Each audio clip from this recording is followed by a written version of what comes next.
नज़म सुनाना चाहना। वो नज़म मेरी 2009 च मैनू उस ते अवार्ड भी मिलिया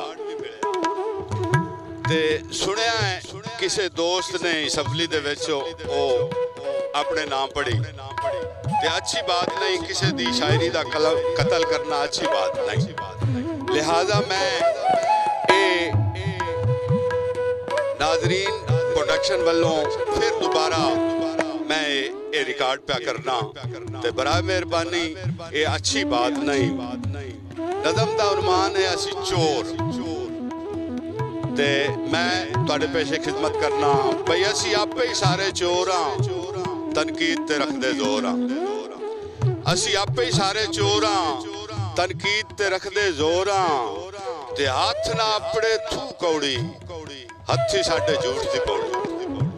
हाथ ना अपने थू कौड़ी हथी साडे झूठ दी पौड़ी। होए फिरदे डौर बौरा असी आपे सारे चोरा ते भुल गई सानू हक दी सेवा, डीसी बन गया साडा शेवा। भुल गई सानू हक दी सेवा, डीसी बन गया साडा शेवा। केडे नीतां दे कमजोर हां असी आपे सारे चोर हां ते बारू उजले अंदरू काले रह ना मादे गैरता आले। बारू उजले अंदरू काले रह ना मादे गैरता आले। ना इसते करदे गौरा असी आपे सारे चोरा ते घट लगदे डिठे पार किनारे शोहरत दे असी भुखे सारे। घट लगदे डिठे पार किनारे शोहरत दे असी भुखे सारे। आपस विच रखदे खोरा असी आपे सारे चोर हाँ ते भुखिया रोटी देंदे नहीं खैर फकीरां पेंदे नहीं। भुखिया रोटी देंदे नहीं खैर फकीरां पेंदे नहीं। मुअज़्ज़ज़ अर्ज़ी तौर हाँ असी आपे ही सारे चोर हाँ ते ज़रदा पुजारी केड़ा नहीं है। ज़रदा पुजारी केड़ा नहीं है विच ते वंड दा जेड़ा नहीं है। ज़रदा पुजारी केड़ा नहीं है विच ते वंड दा जेड़ा नहीं है।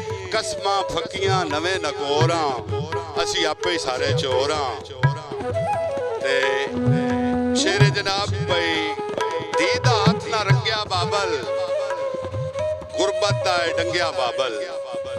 धी दा हथ ना रंगिया बाबल गुरबत दा डंगिया बाबल। विच जिद्दां सीना जोर हाँ असी आपे ही सारे चोर हाँ ते बाबल वेड़े राज नहीं हुंदा धीआं दा मुलताज नहीं हुंदा।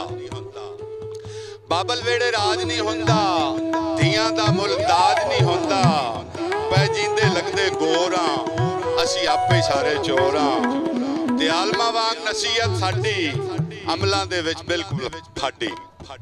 आलमा वांग नसीहत साडी अमलां दे विच बिल्कुल फाडी। कहंदे कुछ ते करदे होर हाँ असी आपे ही सारे चोर हाँ ते रब्बा दे गुलफाम हिदायत रखा तेरी कायम रवायत। रब्बा दे गुलफाम हिदायत रखा तेरी कायम रवायत। असी ना दे नकली मोर हाँ असी आपे ही सारे चोर हाँ तनकीद ते रखदे। शुक्रिया जनाब।